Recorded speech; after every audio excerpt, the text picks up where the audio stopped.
네, 안녕하세요. 노기섭 교수입니다. 여러분들 잘 지내고 계시죠? 저는 소프트웨어 꼰대 강의 채널을 운영하고 있는 청주대학교 인공지능학과의 노기섭 교수라고 합니다. 요 강의는 이제 이론 강의가 되겠습니다. 제가 평소에 궁금했었던 거 아니면 우리 학생들 아니면 요 동영상 유튜브로 이 동영상을 청취하게 될 뭐 수강생 아니면 청취자 시청자 뭐 이런 분들이 궁금할 것 같은 거를 모아가지고 이론 강의 시리즈를 하고 있는데요. 원래 요 강의는 그냥 막 하는 게 아니라 요거 전용입니다. 제가 이제 인공지능을 강의하다 보니까 인공지능 특히 요즘에 핫한 게 뭐죠? 딥러닝. 다 딥러닝이야. 딥러닝. 요걸 하게 되는데 요 강의 딥러닝을 이해하려다 보면 그냥 쉽게 쓸 수 있는 방법이 있는데 여러분들한테 맞게 어떤 딥러닝을 잘 쓰고 싶으면 요 딥러닝 구조를 이해해야 되거든요. 근데 이해하려면 여기에 피할 수 없는 게 하나가 딱 나와요. 딱 걸린 게 장벽이 하나 딱 나오거든요. 딥러닝 들어가자마자. 이게 뭐냐면 수학입니다. 수학. 수학은 딥러닝에서는 크게 세 개만 필요해요. 제가 볼 때는. 다른 교수님들은 다르게 생각할 수도 있겠지만 확률하고 그 다음에 선형대수. 이건 왜 필요하냐면 이거 행렬 때문에 필요해요. 그 다음에 미분. 적분은 필요 없습니다. 그나마 천만다행이죠. 미분은 학습에 필요한 거예요. 확률은 이제 모든 거에 기본이 되는 거죠. 그래서 요거를 뭐 인공지능 수학 시리즈를 찍고 있는데 그래서 오늘 할 거는 요겁니다. expected value. 우리나라 말로 기대값이라고 부릅니다. 그래서 그 제목을 그게 뭔가요? 이렇게 적어놨습니다. 기대값이라는 소리는 자주 듣죠. 자주 듣는데 실제로 저도 뭐 많이 처음 공부할 때 되게 헷갈렸고 여전히 헷갈리는 개념 중에 하나입니다. 오늘 수업을 할 때 기대값을 이해하기 위해서는 랜덤 베리어블이라는 게 필요해요. 랜덤 베리어블. 요거 관련된 강의는 제가 여기 이렇게 유튜브에 뭐 끼워 놓는 게 있더라고. 위에 이렇게 글자 지나가게 해 놓을 테니까 거기서 클릭해서 보시면 되겠습니다. 근데 나는 뭐 랜덤 베리어블, 확률 변수라고 하죠. 변수에 대해서 뭐 난 잘 알아. 교수님 걱정하지 마셔. 내가 알아서 할 테니까. 그러면 요 강의 직접 들으셔도 상관없습니다. 근데 기초부터 탄탄히 하고 싶다. 그러면 듣고 오시는 것도 뭐 괜찮은 것 같아요. 유튜브는 돈 안 드니까 좋죠. 그래서 저의 강의는 저는 통계학자나 수학자는 아닙니다. 컴퓨터 공학을 전공했기 때문에 아주 깊게 이론적으로 들어가진 않을 거고요. 대신 제가 강의하는 내용은 인공지능 내지는 머신러닝, 특히 그 중에 딥러닝을 이해하기 위해 필요한 기초적인 것들만 아이템들을 제가 뽑아가지고 그 아이템 뽑는 기준은 제 맘대로예요. 제가 헷갈렸던 거 위주로 쭉 정리를 하고 혹시 댓글에 이런 거 올라오면 따로 하도록 하겠습니다. 댓글 다는 사람이 있을지 모르겠습니다. 이 강의를 보는 사람이 있을지도 없을지도 모르겠지만 일단 찍어 놓는 거예요. 그리고 제 강의는 꼰대 강의다 보니까 제가 하고 싶은 얘기 다 합니다. 별의별 얘기를 다 하는데 그렇다 보니까 강의가 좀 길어져요. 제가 원래 재밌게 강의를 하는데 여기서 이게 온라인이 취약하죠. 한번 올려놓으면 이게 감당이 안 돼서 가급적이면 비속어 아니면 제 개인적인 얘기 다 빼고 일단 지식 전달 위주로 한번 가보겠습니다. 근데 제가 대학 강단에 서면 그렇게 하진 않습니다. 재밌는 얘기도 가끔 하다가 TMI라고 학생들한테 지적받으면 그때 안 하긴 하는데 어쨌든 제가 준비했던 내용들 다 한번 해보도록 하겠습니다. 자, 본격적으로 한번 가볼까요? 자, 여기 제목이 이게 도대체 뭐래요? 헐. 이렇게 써놨어요. 그래서 뭐냐면 이런 거 혹시 보신 적 있어요? 이런 거? 일단 뭐 이게 세타라고 있는 건데 지금 모르셔도 돼요. 이게 뭔지 하나도 몰라도 상관없습니다. 그 다음에 아그민하고 밑에다 뭐 써주고 여기 대문자로 2 이렇게 써놓고 뭐 이런 것도 있어요. P도 있고 X도 있고 야 이거 대박이죠. 이거 로그도 나오죠. 로그에 어떤 값도 있고 뭐 이렇게 바라고 하죠. 이거 짝대기 세로 짝대기를 이제 버티칼이라고 하는데 여러분들 그 키보드에 보면 엔터키 바로 위에 있는 거 뭐 이런 것도 있고 상당히 헷갈리죠. 지금 몰라도 돼요. 이 머신러닝 요런 수식들이 머신러닝 특히 딥러닝 쪽에 보면 요거 많이 나와요. 그래서 내 딥러닝 내가 딥러닝을 만들었어요. 대학원생들이 많이 만드는데 만들어 놨는데 내 딥러닝은 이거야. 이렇게 써놓습니다. 미치고 환장하는 거죠. 이런 거죠. 헐, 왜 이게 뭐 이런 만행을 이거 뭐 외계어야? 우리는 도대체 해석이 안 돼. 이거 왜 써놔? 근데 저도 처음에는 왜 이런 난리 법석을 치면서 외계어나 될 법한 아무도 못 알아들을 것 같은 뭐 기호나 이런 걸 가지고 왜 써놨지? 라고 처음에 저도 그렇게 생각했습니다. 이런 수식들이 많은 논문을 볼 때. 근데 어느 정도 공부를 해보니까 이렇게 쓸 수밖에 없어요. 이게 제일 명확해요. 그러면 어쩔 수 없다는 거죠. 딥러닝을 내가 사용하면 이게 모든 특징을 다 갖고 있는 거거든요. 모든 특징이나 딥러닝 구조, 뭐 작동 방식, 뭐 특성 이런 것들을 다 반영을 하는 거예요. 이렇게 써주면 모든 사람들이 대부분 알아듣습니다. 못 알아듣는 건 우리죠. 우리는 못 알아들어요. 자, 그래서 뭐 이런 것들이 많이 나오기 때문에 딥러닝 수학을 제가 준비하는 건데요. 딥러닝 저는 원래 이제 트랜스포머를 바로 나가려고 했는데 바로 나가다 보면 뭐 이것저것 수학적인 얘기 나오다 보니까 뭐 별도로 이렇게 기초로 해가지고 찍고 있습니다. 오늘 강의에 관심 있는 거는 요겁니다. 2 요렇게 써있는 거 여기도 있고 여기도 있죠. 요렇게 가면 2는 기대값을 의미해요. 딥러닝을 설명하는데 왜 기대값을 쓰지? 딥러닝이 예측하는 게 기대하는 건가? 주가 예측하면 내일 주가를 예측을 하나? 그 기대값인가? 상당히 헷갈리죠. 그래서 오늘 강의는 요 2라고 써는 게 도대체 뭐냐 라는 거를 그냥 전혀 뭐 사전 지식 없어도 한 고딩 정도만 돼도 알아들을 수 있도록 준비는 해봤어요. 뭐 대학생들이 들으면 너무 쉬워요 교수님 뭐 이렇게 할 수도 있는데 그래도 찍어두면 누군가 필요한 사람 보겠죠. 오늘 강의를 들으면 무슨 뜻인지 감잡을 수가 있습니다. 처음에 여러분들은 아마 이런 표정일 텐데 나중에는 요 강의가 끝날 때쯤 되면 이런 표정으로 바뀌어 있을 겁니다. 그래서 차근차근 한번 진행해 볼게요. 시간이 좀 걸리더라도. 자, 우리가 사는 세상이 이렇게 있어요. 우리가 사는 세상. 그래서 어떤 현상을 표현하려면 우리가 어떻게 하죠?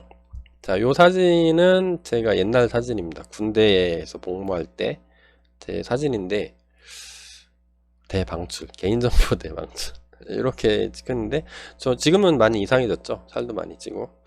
자, 그거를 얘기하려는 게 아니라 자, 요런 이미지가 있어요. 이미지. 자, 그러면 이게 여러분들이 아는 어떤 인물이라고 생각을 해봐요. 자, 그러면 이 사진을 표현할 수 있는 방법이 뭐가 있을까요? 이게 사람인데, 사람. 그러니까 사람은 이렇게 쓰죠. 사람을 표현할 수 있는 방법. 이것도 인물에 대한 하나의 데이터죠. 데이터가 사람일 뿐인 거죠. 사람을 표현할 수 있는 방법이 뭐가 있을까요? 갑자기 왜 기대값 하다가 이 얘기 나오느냐고. 이게 다 연결되는 거니까 나오는 거죠. 제가 괜히 이걸 어렵게 만들었으니까. 슬라이드 만드는 것도 일인데 아마 이렇게 쓸 수 있을 겁니다. 뭐 어떤 사람은 요거를 표현할 때 뭐 노기섭 이렇게, 그러니까 이름이죠. 이름으로 이 사진을 표현할 수도 있을 겁니다. 어떤 사람은. 그리고 어떤 사람은 뭐 주민번호, 고유값을 갖는 주민, 이름은 겹치는 게 많으니까 겹치지 않는 뭐 고유번호, 우리나라로 치면 주민번호, 미국으로 치면 소셜 시큐리티 넘버 이런 게 되겠죠. 아니면 군복 입었으니까 군번, 아니면 뭐 이 사람이 지금 뭐 회사 다니고 있다 그러면 회사 사원번호가 고유값이겠죠. 중복이 없겠죠. 뭐 기타 등등 표현할 수 있는 방법은 많이 있겠죠. 자, 사람은 이런데 한 가지 예를 하나 더 들어볼게요. 예를 들어서 제가 이미지 여기 보니까 한교? 뭐 여기 이제 신문사인 것 같아요. 여기서 보니까 이런 사진이 있어가지고 아, 학습 자료로 쓰면 좋겠다 싶어가지고 가져온 건데 이 사진을 딱 줬어요, 여러분들한테. 이 사진이 뭐냐면 초등학교 교실의 학생들을 나타낸 사진이더라고요. 자, 그러면 이 사진을 잘 표현할 수 있는 어떤 방법이 뭐가 있을까요? 자, 잠깐 포즈하고 일시정지 한 다음에 잠깐 생각해 볼까요? 자, 제가 한 5분 드릴게요. 1분, 2분, 3분, 4분, 5분. 자, 5분 지났어요. 자, 이걸 표현할 수 있는 방법이 뭐가 있을까? 제가 뭐 개인적으로 생각해 본 거는 아마 이런 거 가능하지 않을까요?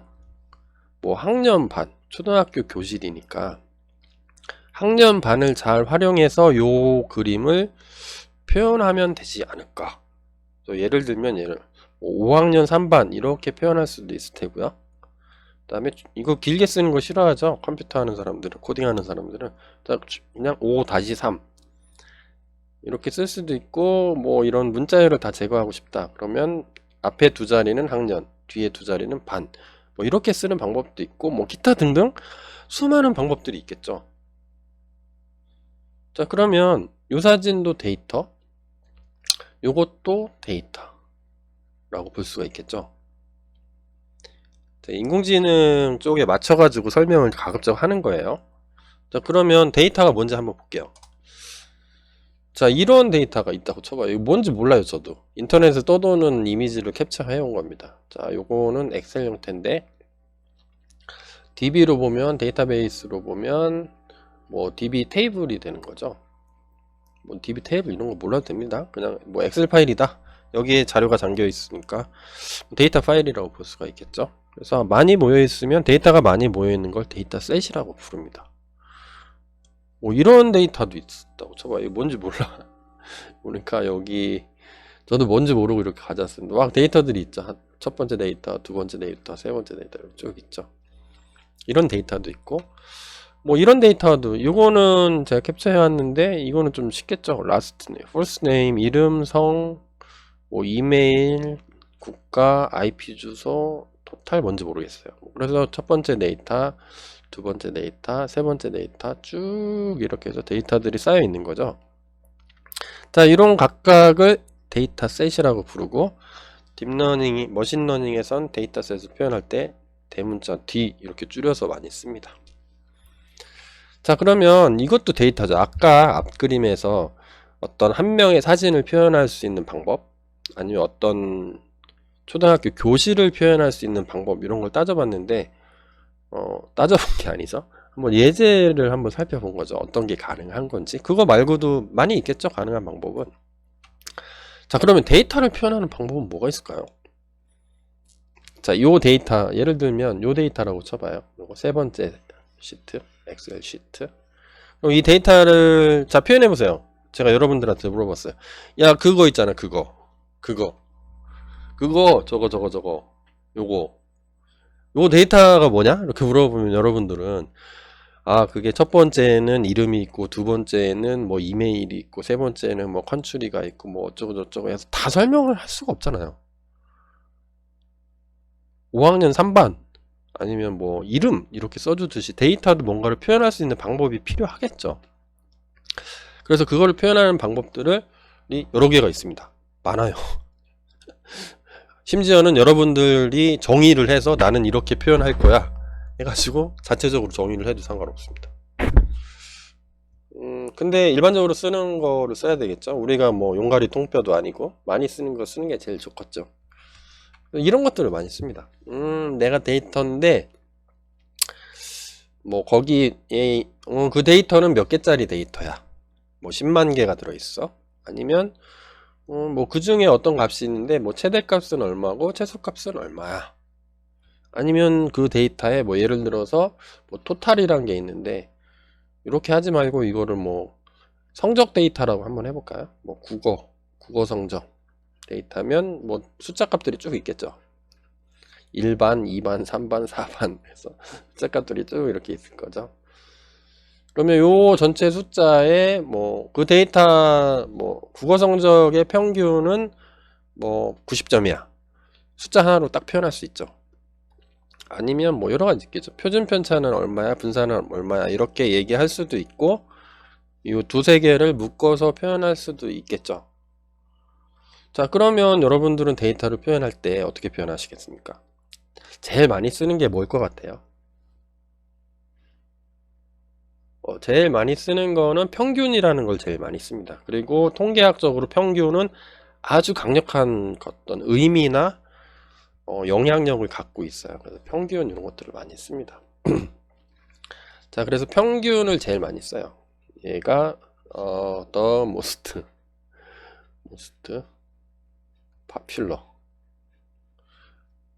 popular한 겁니다. 평균 다른 것도 써도 되긴 되죠. 상관없어요. 상관없어. 네, 저는 이제 평균을 가지고 이야기를 쭉 하면서 기대값이 왜 필요하고 기대값을 어떻게 수학자들이 정의를 했고 또 예제는 어떤 게 있을 거고 이런 거 한번 살펴볼게요. 자, 따라오세요. 딴 데 가지 말고. 이왕 들어왔어요. 여기까지 봤으면 어쩔 수 없어. 끝까지 봐야 돼.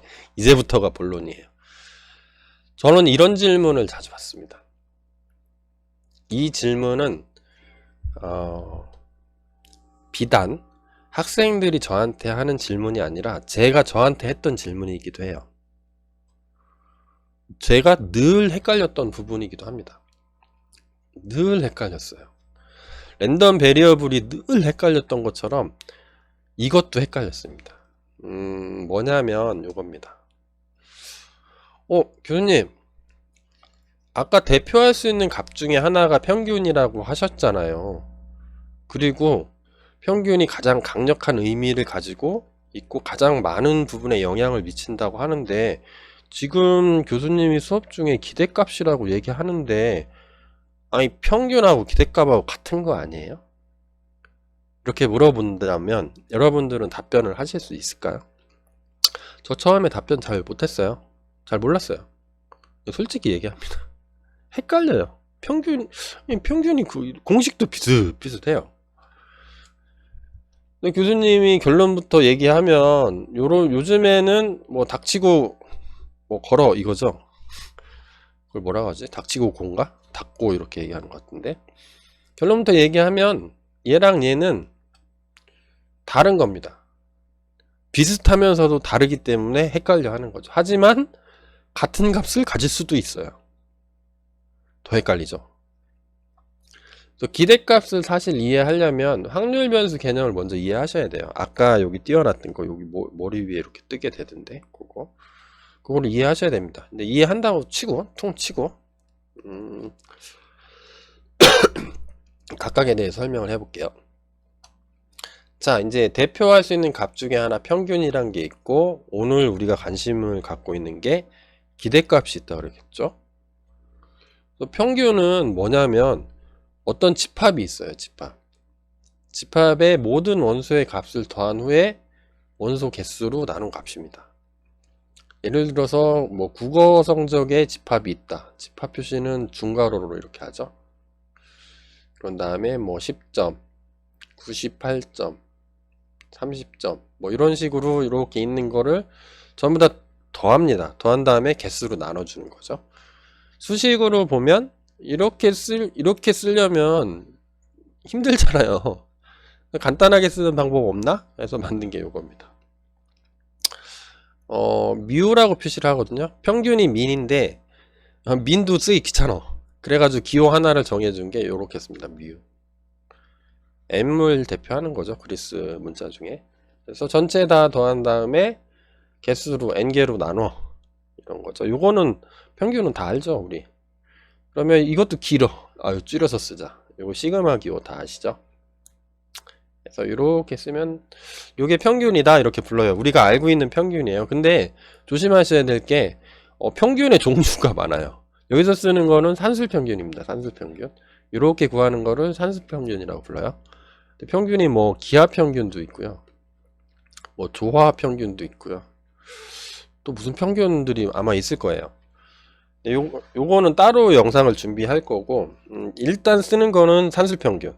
다 더한 다음에 n분의 1, n으로 나눠주는 거. 우리가 늘 쓰는 평균. 그 평균으로 한번 예를 들어볼게요. 자, 그럼 기대값은 뭐냐? 기대값은 요겁니다. 일단은 제가 꼰대강이다 보니까 저거를 다 보죠. 의미론적인 걸 먼저 살펴보거든요.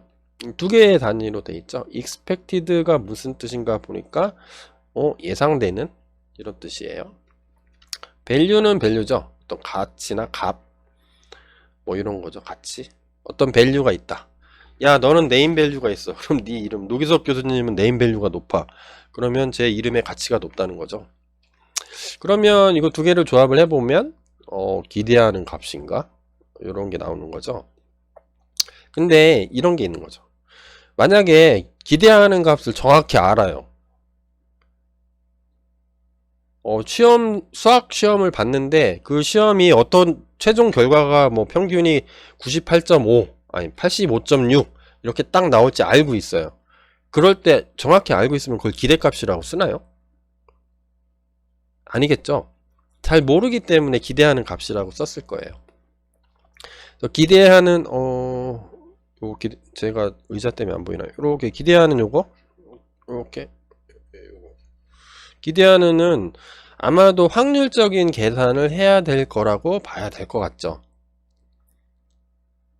그렇죠. 정확히 알면 그 값이 값인 거죠. 기대값이 아닌 거죠. 네, 정확한 값 이렇게 이름을 붙였겠죠. 수학값이 이그젝트 밸류 이렇게 불렀겠죠. 그래서 요거에 대해서 평균하고 기대값하고 차이가 있다는데 요거에 대해서 좀 더 깊게 점점 깊게 들어가는 거예요. 그래서 일단 정의를 먼저 봐야 되니까 정의를 보려면 우린 제일 먼저 뭐죠? 뭐 하냐면 구글을 켜고 위키피디아 검색을 하죠. 위키피디아의 Improbability Theory 확률 이론에서 Expected Value 다른 이름이 여러 가지가 있나 봐요. 뭐 expectation이라고 부르기도 하고 expectancy라고 부르기도 하고 expectation operator라고 부르기도 하고 뭐 이렇게 부르기도 하고 mean, average 또는 first moment 뭐 1차 모멘트 이렇게 부르기도 한대요. 얘가 평균이라고 하면 다 같은 얘기래요. 우리는 그냥 mean 이렇게 쓰겠습니다. mean하고 average도 또 틀린 개념인데 어쨌든 그냥 mean으로 퉁치죠. 그래서 이거는 요거죠. 실제는 weighted average 이렇게 가중치를 주어서 구한 값 어떤 값 이렇게 쓴다는 거죠. 그래서 informally 하면은 야 이거는 공식적인 정의고 그냥 쉽게 부르려면 이렇게 쓴다고 하더라. arithmetic mean 좀 전에 봤던 산술평균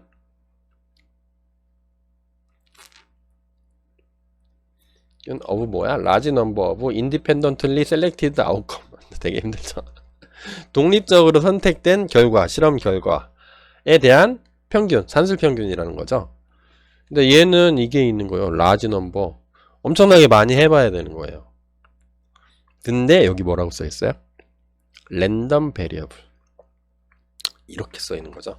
그러니까 랜덤 베리어블이 있는 상태에서 가능한 모든 경우의 수를 다 해봤을 때, 많이 해봤을 때, 아니면 확률 이전 강의에 제가 설명을 했는데 샘플 스페이스에 있는 모든 경우의 수를 다 고려해 봤을 때 그거의 평균값 웨이티드가 가중치가 주어져 있는 평균값을 기대값이라고 부릅니다.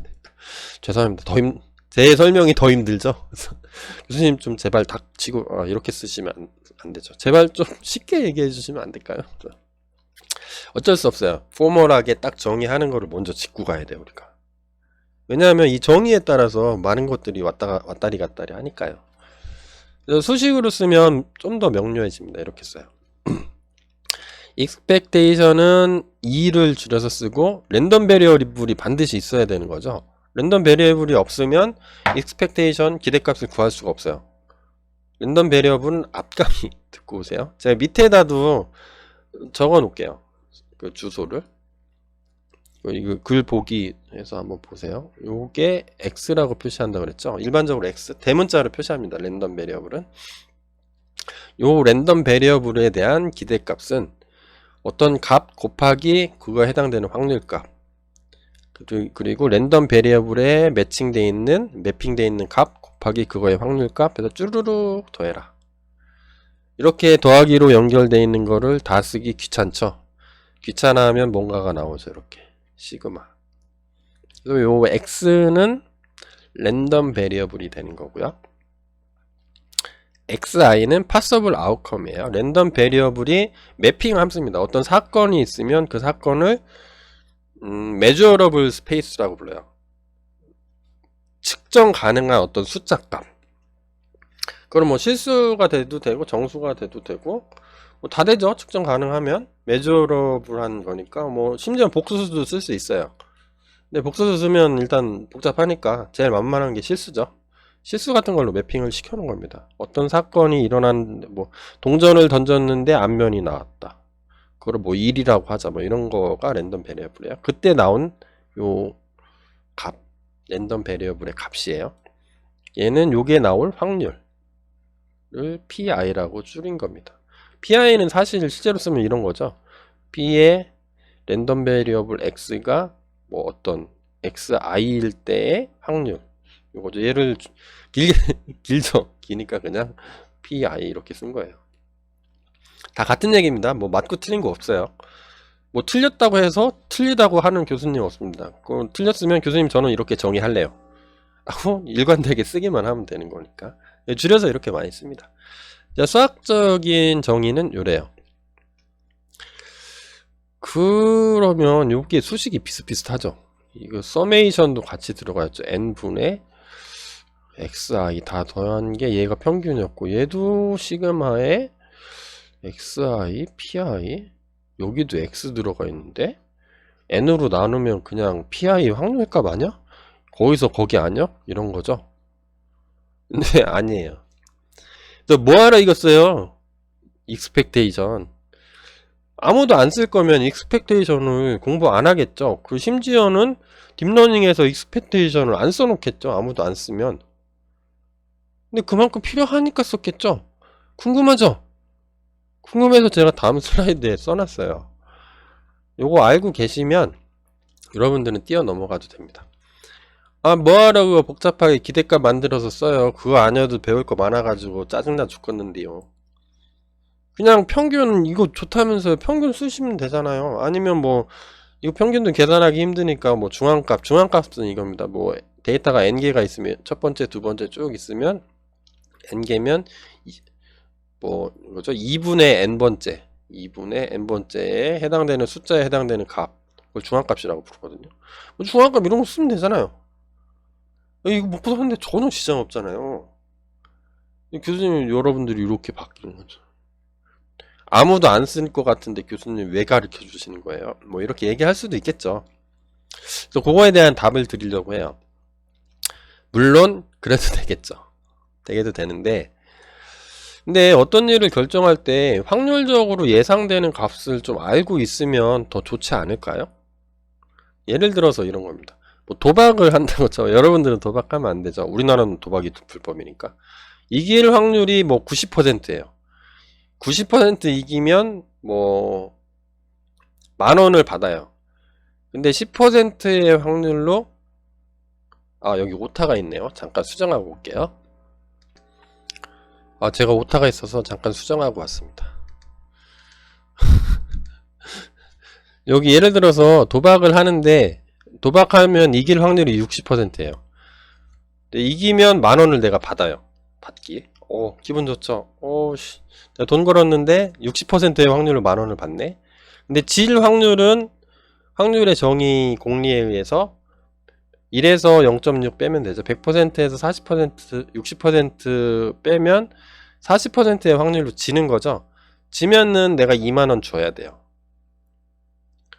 그러면 평균을 쓰면 어떻게 돼요? 이 평균을 쓰면?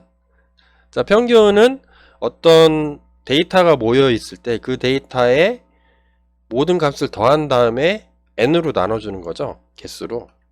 데이터를 모아봤어요. 제가 게임 데이터. 게임 데이터를 모았더니 게임 첫 번째 딱 요 게임을 했더니 요 게임을 첫 번째 게임 했더니 이겼어요. 그랬더니 이기면 내가 10,000원을 받죠. 플러스 1. 근데 두 번째 게임 또 했는데 또 이겼어요. 그럼 승률이 60%니까 높으니까 좀 더 많이 이기겠죠. 근데 세 번째 게임 했더니 졌어. 그래서 마이너스 2만원 수익이 났어요. 네 번째 게임 했더니 이번에 이겼는데 그래서 10,000원이에요. 그럼 이 수익의 평균은 얼마가 되는 거죠? 그래서 아까 했던 것대로 우리가 늘 하던 대로 하면은 당신이 졌어. 그럼 내가 이겼다는 얘기죠. xi 다 더하면 되죠. 이거 요거 값 다 더한 다음에 개수가 4개니까 4로 나누면 4분의 1 플러스 0.2만원, 그러니까 2,500원 내가 버는 거죠. 그러면 야 데이터로 보니까 야 이거 플러스인데 이거 게임 해야 되는데 승률도 높아. 승률도 높은데 과거 데이터도 내가 따는 거로 나왔어. 그러면 이거 게임 해야 돼요? 계속 게임 해가지고 이거 부자 돼야지? 이렇게 해서 계속 할까요? 초딩들은 할 거예요 아마. 야 자기들끼리 모여가지고 야 내가 게임 몇 번 해봤는데 승률이 되게 높아. 근데 실제로 60%인데 60%라고 하는데 너 게임 보니까 내가 4번 중에 3번 이겼네? 데이터를 분석해 보니까 한 실제 승률은 75%돼. 거기에다 나는 돈도 벌었다? 그럼 초등학생들이 다 가서 하는 거죠. 부모님한테 용돈 받아가지고. 근데 이 강의를 들으면 제가 필요성에 대해서 얘기하겠죠. 기대값을 구해볼 수가 있겠죠. 기대값의 공식에 의해서 이렇게 하면 0.6 얘가 확률이죠. 곱하기 해당되는 값 10,000원. 그 다음에 0.4는 질 확률이죠. 곱하기 그때 해당되는 값 마이너스 2. 그래서 0.6 빼기 0.8이면 마이너스 0.2만원이 나와요. 요거의 기대값은. 그럼 이건 어떤 의미죠? 많이 했을 때 라지 넘버예요. 라지 넘버. 여기서 랜덤 베리어블을 이겼을 때를 뭐 마이너스 플러스 1, 졌을 때를 마이너스 2로 매핑을 해놓은 거죠. 해놨다는 가정하에. 아까 그 수학 정의 그 페이지 잠깐 가볼까요? 여기 가보면 여기에 이렇게 써 있었죠. 라지 넘버라고. 요게 라지 넘버. 제가 다시 판서를 해보면 여기 라지 넘버라고 써 있었잖아요. 그리고 독립이었어요. 독립적으로. 첫 번째 게임의 결과가 두 번째 게임에 영향을 안 주죠. 그러니까 독립인 거죠. 거기에 랜덤 베리어블 까지 해가지고 아리스메틱 민 산술 평균을 내준 거죠. 이렇게 해봤더니 오 좋아 이거죠. 그래서 아까 거기로 가면 그러면 요 게임을 계속 해야 될까요? 이런 게임을 뭐 계속 해야 돼요? 기대값이 마이너스인데 이때는 계속 하면 안 되겠죠. 근데 요거는 단순한 게임의 종류인데 예를 들면 국가 정책을 결정을 할 때 이 소중한 세금, 여러분들이 뭐 대학생 같은 경우에는 참이슬 먹거나 아니면 담배 피시는 분들은 담배 피면 담배값의 한 반 정도가 세금이죠. 여러분들의 피 같은 돈이 다 세금으로 모이는 거잖아요. 아니면 부모님이면 소득세, 각종 세금으로 이렇게 정부 예산을 구축해서 어딘가에 투자를 해야 되는데 그게 좋은 쪽으로 나와야 되겠죠. 플러스 쪽으로. 투자를 했는데 마이너스야. 국민의 삶에 안 좋아. 뭐 비용 편익 분석 이런 걸 한다고 그러는데 또 그런 걸 했는데 기대값으로 딱 구하겠죠. 왜냐면 해보지 않았으니까 모르는 거잖아요. 과거 데이터 아니면 내가 샘플 스페이스를 정하는 거죠. 내가 이걸 했을 때 나올 수 있는 모든 경우의 수를 따져본 다음에 각각을 어떤 실수값 measurable 스페이스 어떤 숫자 값으로 매핑을 해 놓은 다음에 그거에 확률을 계산해서 expectation을 구해보면 걔가 플러스가 나올 수가 있고 마이너스가 나올 수가 있죠. 그걸 잘 분석해서 확률적으로 기대값이 플러스인데 실제로 마이너스가 나올 수도 있죠. 근데 최소한 이론적으로는 어떤 근거를 찾을 수가 있겠죠. 뭐 게임할 때도 이렇고 아니면 국가 정책 아니면 회사 같은 데서 뭘 결정할 때 이럴 때는 기대값이 필요하겠죠. 아니면 안 해보고 알고 싶을 때 평균 같은 걸 알고 싶을 때 예를 들면 이럴 때 쓰는 거죠. 여러분들이 수능 문제를 냈어요. 그래서 뭐 수학 문제를 냈다고 쳐봐요. 수학 문제를 냈는데 1번 문제하고 1번 문제가 1번 문제는 배점이 10점. 근데 이거 난이도가 상중한데 상은 뭐 맞을 확률이 뭐 0.7이라고 하기로 하고 2번은 배점이 15점이에요. 이게 문제가 어려워. 맞을 확률이 60%, 0.6. 이렇게 해서 그러면 이 수능 수학 문제를 냈을 때 이 기대값, 이 점수 수학 문제의 기대값은 얼마인지 알고 싶을 때가 있죠. 이 평균을 해볼 수가 없잖아요. 수학 수능 아직 보지도 않았는데 응시도 안 했는데 알 수가 없죠. 기대값 먼저 구해본 다음에 내가 익스펙테이션 대비 실제로 수능이 끝나고 나서 평균을 내볼 수가 있죠. 평균하고 익스펙테이션은 틀리니까. 네. 그래서 이런 난이도를 가지고 미리 예측을 해보는 거죠. 내가 지금 이렇게 시험 문제 내는데 작년에 평균이 얼마였는데 지금 내보니까 작년에 수학이 너무 쉬워가지고 수능생들이 뭐 100점 만점에 한 80점을 맞았더라 평균. 그러면 이렇게 계산한 익스펙테이션을 계산한 다음에 이번에 봤더니 얘를 한 75 정도로 낮춰야 되겠어. 뭐 이런 거 기타 등등 상당히 많은 부분에 쓰일 수가 있겠죠. 실제로 평균하고 익스펙테이션이 틀린 거잖아요. 이렇게. 저는 개인적으로 이렇게 설명을 합니다. 뭐 다른 교수님들은 어떻게 설명하실지는 모르겠습니다. 근데 뭐 저는 그렇게 써요.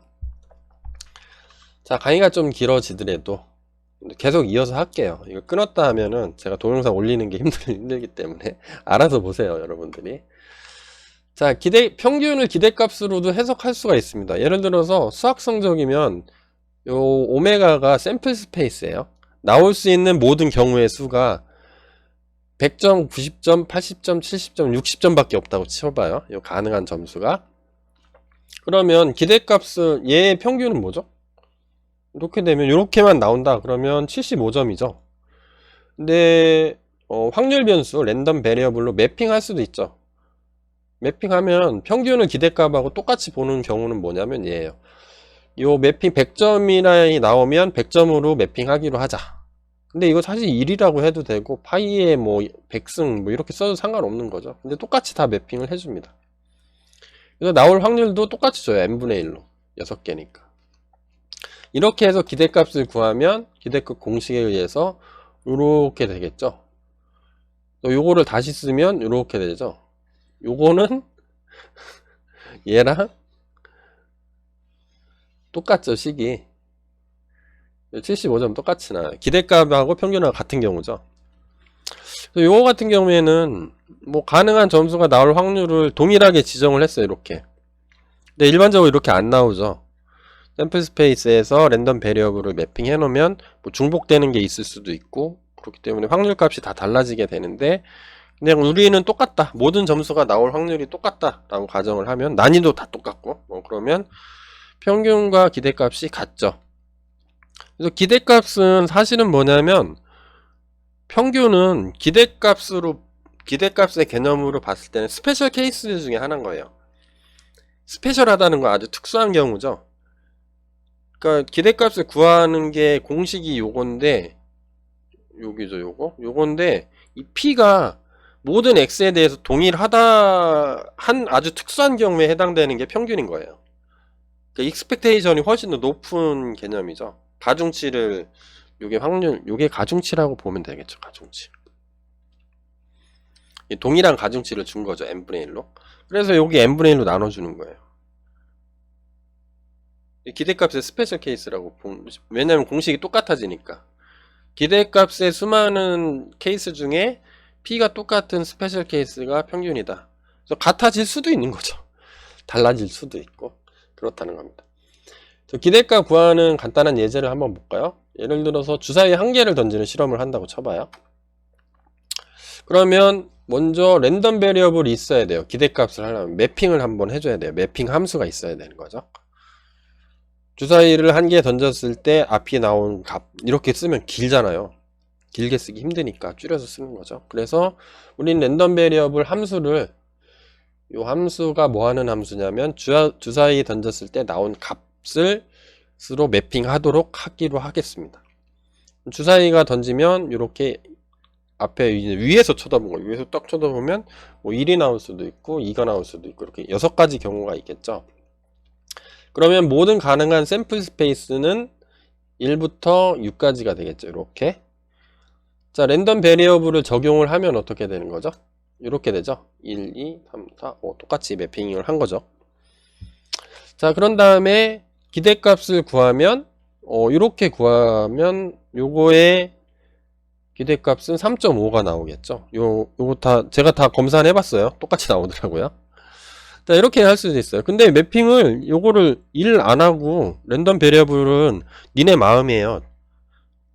세팅하는 사람 마음이거든요. 나는 이거는 뭐 3이라고 하고 난 4라고 하고 5라고 하고 나 이건 뭐 9라고 하고 난 이건 100이라고 하고 이거는 뭐 루트 2라고 할래. 뭐 이렇게 해도 상관없어요. 그러면 요거에 해당되는 기대값이 나오는 거죠. 랜덤 베리어블 x에 대한. 근데 이렇게 좀 난해하게 하진 않겠죠. 이렇게 해놓으면 본인 스스로 나중에 해석하는데 문제가 생길 테니까. 자, 이렇게 간단한 것도 있고, 뭐 이거를 구한 랜덤 베리어블만 정의가 되면 다 쉬운 거죠. 뭐 이런 경우도 있을 수가 있겠습니다. 좀 더 복잡한 걸로 한번 해볼까요? 자, 주사위를 던지는 실험을 똑같이 하는데 이거 막 던질 거예요. 근데 이번에는 매핑 함수를 한번 정해 볼게요.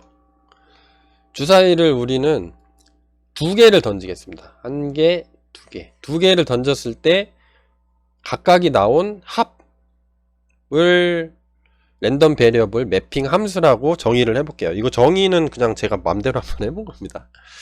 네. 이 예제가 많아가지고. 그러면 나올 수 있는 경우의 수는 이렇게 나오겠죠. 1, 1 나오거나 아니면 1, 2 나오거나 해서 총 이쪽 36개의 경우가 나올 겁니다. 그러면 얘가 샘플 스페이스가 되는 거죠. 1, 1, 1, 2, 2, 1 쭉 해서 66까지 나오겠죠. 쭉. 중간 생략.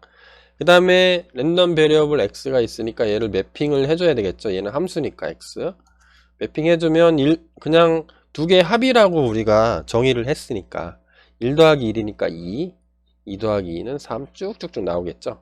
뭐 2,1도 3이니까 중복되는 값도 나올 테고, 이렇게 표시를 해보면 첫 번째 주사위, 두 번째 주사위 하면 뭐 이런 매핑 테이블처럼 돼 있겠죠. 얘를 뭐 다시 보기 좋게 그리면 이렇게 그릴 수도 있겠죠.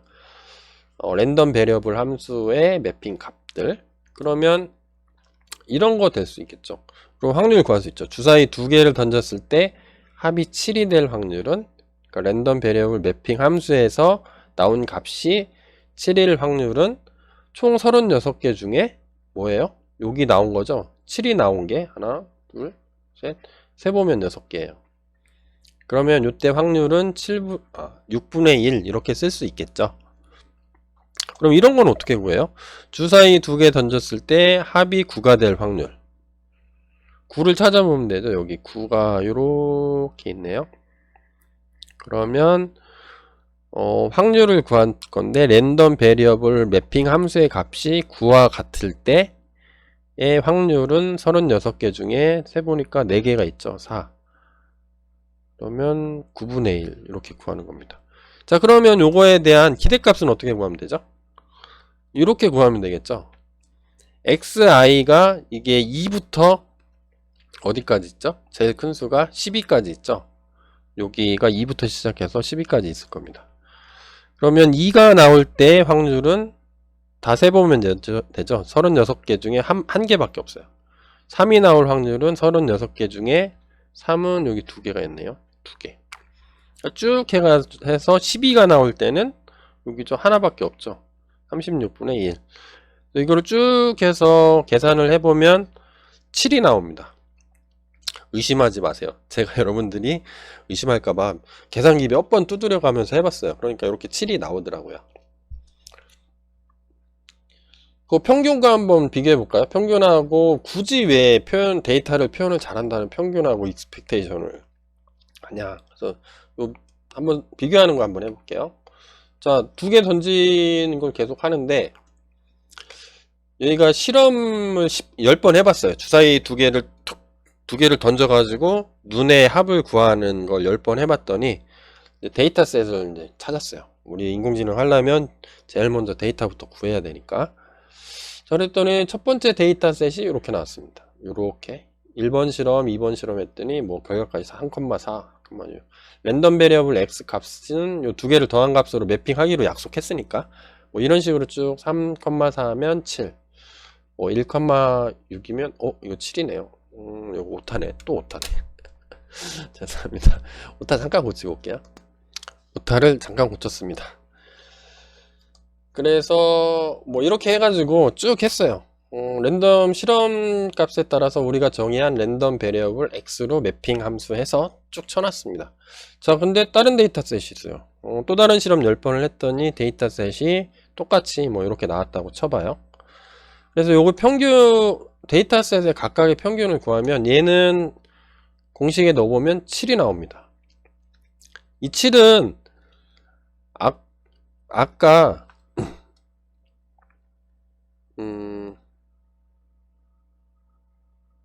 예, 7이죠. 7. 그래서 이 7은 어떤 의미죠? 좀 전에 봤던 거? 앞 슬라이드에서 구한 기대값하고 똑같아지죠. 여기서 나온 기대값이 7이었죠. 여기 나온 값이 7이었죠. 7. 그러니까 기대값하고 똑같아졌어요. 똑같은 케이스가 있다는 거죠. 그거를 하기 위해서 제가 인위적으로 예제를 만든 거예요. 근데 두 번째 데이터셋은 어때요? 여기서 요거를 평균을 구해보면 8.1이 나옵니다. 8.1. 요 케이스는 어떤 거죠? 평균하고 기대값이 틀린 경우죠. 그래서 평균이 좋긴 좋은데 평균을 기대값처럼 쓰시면 안 돼요. 야, 과거 데이터를 살펴봤더니 평균이 뭐 8.1이야. 그러면 대충 8.1 근방에서 될 것 같은데, 근데 실제로 명확하게 어떤 기대해 볼 수 있는 값은 7이라는 거죠. 자, 그래서 이런 것들을 가지고 기대값이라는 개념이 나왔고, 기대값은 뭐냐면 아주 많은 경우의 수를 다 했을 때 조건이 뭐냐면 랜덤 베리어블이어야 돼요. 랜덤 베리어블은 매핑 함수예요. 어떤 결과에 대한 실수값을 뭐 어떤 측정 가능한 값, 실수값이라고 하면 틀린 말이죠. 뭐 어떤 실수를 제일 많이 쓰긴 하죠. 편하니까, 우리가 익숙하니까. 어떤 숫자로 나타낼 수 있는 값으로 매핑을 해놨을 때 그게 나올 빈도수를 계산해서 정확하게 구해낸 값이 expectation이라는 기대값, 알파벳 대문자 2로 표현하는 거고, 평균은 현재까지 모아놓은 데이터에 그냥 다 더한 다음에 n분의 1 한 거죠. 가중치 없이. 가중치가 없다는 게 뭐냐면 아주 동일한 n분의 1로 동일한 가중치를 가정한 거죠. 그래서 평균 봤더니 우리나라 성장률이 2.1이야. 뭐 3%야. 야, 평균이 이러니까 내년도 3% 될 것 같은데? 이렇게 예측하면 안 된다는 거죠.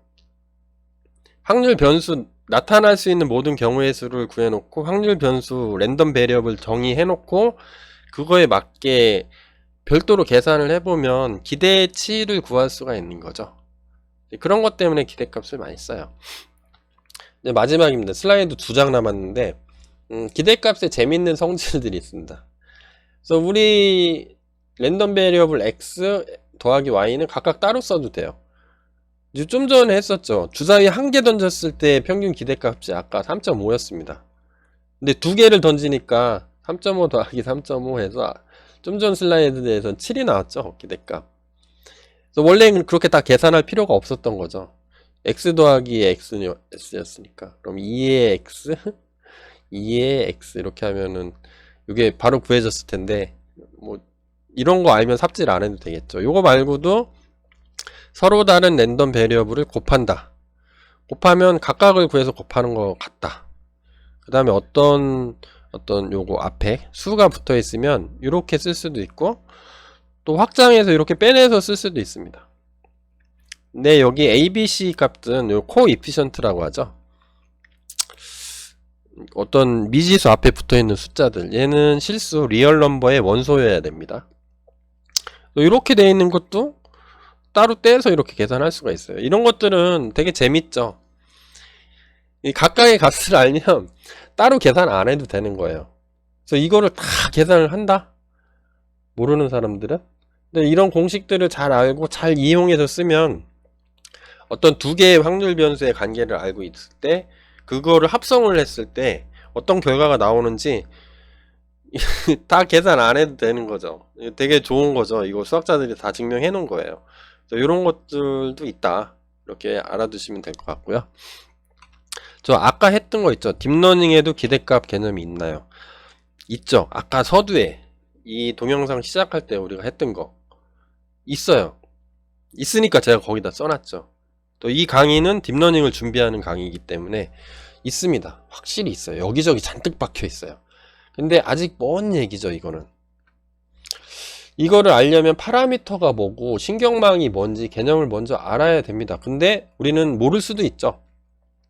그거를 미리 들어갔다 뜨고 야 이거 알아야 되겠는데 하여튼 검색하다가 제 동영상으로 왔을 수도 있고. 근데 기대값이 어떻게 쓰이는지는 저희가 공부를 했으니까 알 수는 있어요. 신경망이란 게 이렇게 생겼거든요. 그래서 여기가 입력입니다. x1, x2 이렇게 쭉 들어가고 별거 없어요. 이거를 모든 노드와 모든 노드를 서로 다 연결해 줍니다. 그래서 요 중간에 있는 것들을 몇 개 이렇게 만들고 최종적으로 이렇게 나오게. 이게 신경망이에요. 딥러닝이에요. 얘가 얘가 입력, 얘가 출력이죠. 입출력 사이에 숨어 있다고 해서 뭐 히든 레이어 이렇게 불립니다. 은닉 계층, 한국말 이렇게 하는데 은닉 계층이라고 쓰기보다는 그냥 히든 레이어라고 많이 불러요. 여기가 있는데 여기 각각 이런 거 있죠. 이런 것들을 뉴런이라고 부릅니다. 신경세포, 신경망이니까. 예, 신경망. 나중에 신경망 제가 특강하면서 올려놓을 거예요. 지금 몰라도 돼요. 아무것도 몰라도 돼. 익스펙테이션, 기대값만 알면 되니까. 그래서 요거 하나를 뚝 떼서 얘를 뉴런이라고 불러요.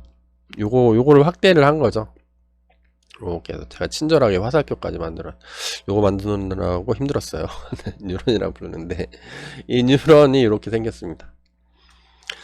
자, 그래서 요거에 여기 연결선들이 되게 많잖아요. 여기에 요 선은 뭐 하는 거냐면 요 값에다 어떤 값을 곱해줍니다. W라는 실수값. 요 실수값을 웨이트 가중치라고 불러요. 가중치가 되게 많겠죠. 요 선의 개수만큼 있겠죠. 선의 개수가 많으니까 길게 쓰기 힘들죠. 그래서 줄여서 세타 이렇게 씁니다. 뭐 10억 개 있다 그럼 그냥 그것도 세타, 2개 있다 그것도 세타 이렇게 써요. 아그민 세타, 세타를 최소화하는 뭔가를 찾아라 그건데 거기에 익스펙테이션이 들어간 거죠. 요거 읽는 방법만 간단하게 소개해 드릴게요. 이게 익스펙테이션이 딥러닝에서 들어간다는 것만 알고 계시면 돼요. 그리고 앞전에 설명했었던 어떻게 구한다만 알고 계시면 돼요. 그래서 얘는 밑에 뭐라고 써 있는데 얘는 뭐냐면 probability P라는 분포가 있는 확률 분포가 있는데 그 중에서 하나 뽑았을 때의 기대값을 최소화시키는 세타를 찾아라. 요 뜻이에요. 그래서 여기에 이 기대값 안에 기대값이 또 들어가 있는 거죠. 그러면 얘는 뭐냐면 x가 주어졌을 때 y가 나올 확률 분포가 있는데 거기서 하나 뽑았어요. 데이터를. 그걸 y라고 했을 때 요 y가 이렇게 쓸 수 있는데 요때의 기대값, 요 전체의 기대값이 최소화가 되는 뭐 이거를 찾아라 이거죠. 세타를 찾아라 이런 거죠. 아그민이 될 수도 있고 아그맥스도 될 수 있고, 뭐 일반적으로 우리는 최대화 값을 많이 찾을 수 있고, 뭐 같은 얘기거든요. 앞에 마이너스 부호만 붙여주면 돼서 맥스로 한번 고쳐볼까요? 그래서 제가 맥스로 한번 고쳐봤습니다. 맥스는 사실 아그민에 마이너스 붙여주면 되는 건데 우리는 일단 몰라도 되죠. 우리가 중요한 건 뭐예요? 요 익스펙테이션 개념을 도입을 한다는 겁니다. 딥러닝에. 이거를 값들을 다 주는 어떤 확률이 있는데 확률 주고 요 확률 주고 뭐 x값 요 데이터셋이겠죠. 요거는 요 x예요. 여기에 들어가는 값들 이런 걸 구했을 때 기대값을 최대화시키거나 최소화시키는 거로 딥러닝을 설계를 하는 겁니다. 거기서 익스펙테이션이 들어가요. 그래서 제가 이제 나중에 이런 것들을 설명할 기회가 이제 계속 생길 건데 그냥 뜬금없이 익스펙테이션 이러면 멘붕 오는 거잖아요. 그죠? 그래서 별도의 강의를 준비했습니다. 일단은 이 강의는 알면은 스킵해도 이거를 초반에 얘기했어야 되나? 알면은 스킵해도 돼요. 근데 탄탄하게 알고 가는 게 중요합니다. 평균이란 거하고 익스펙테이션의 개념 어떻게 구하고 사례는 보고 그리고 뭐 재밌는 공식들도 여러 개 있다는데 그 공식 외울 필요 없죠. 나중에 검색해보면 주르륵 다 나오니까 있다는 것만 알고 있으면 돼요. 유용한 재밌는 공식들이 많은데 뭐 그것도 있더라. 그래서 요거를 가지고 나중에 제가 딥러닝 강의할 때 요거 갖다 쓸 겁니다. 요것만 따로 들으셔도 되고 그때 제가 요거 들으세요 하면은 그 지금 들으러 와 있겠죠. 자 그렇게 되는 겁니다. 제가 뭐 주저리 꼰대처럼 강의하다 보니까 상당히 길어졌는데요. 긴 강의 들으시느라고 고생하셨고요. 기대값에 대한 개념을 잡는데 도움이 되셨다면 뭐 더할 나위 없이 저는 행복하고 뭐 좋을 것 같습니다. 좋으면 댓글 좀 남겨주시고요. 네, 아무도 댓글을 안 달아가지고 힘이 들어요 어떤 때는. 자 그래서 뭐 이번 강의 여기서 마치도록 하겠습니다. 다음 강의 계속 올라오면 여러분 관심 갖고 좀 많이 봐주시길 바래요. 자 오늘 강의 수고하셨습니다. 이것으로 마치겠습니다. 감사합니다.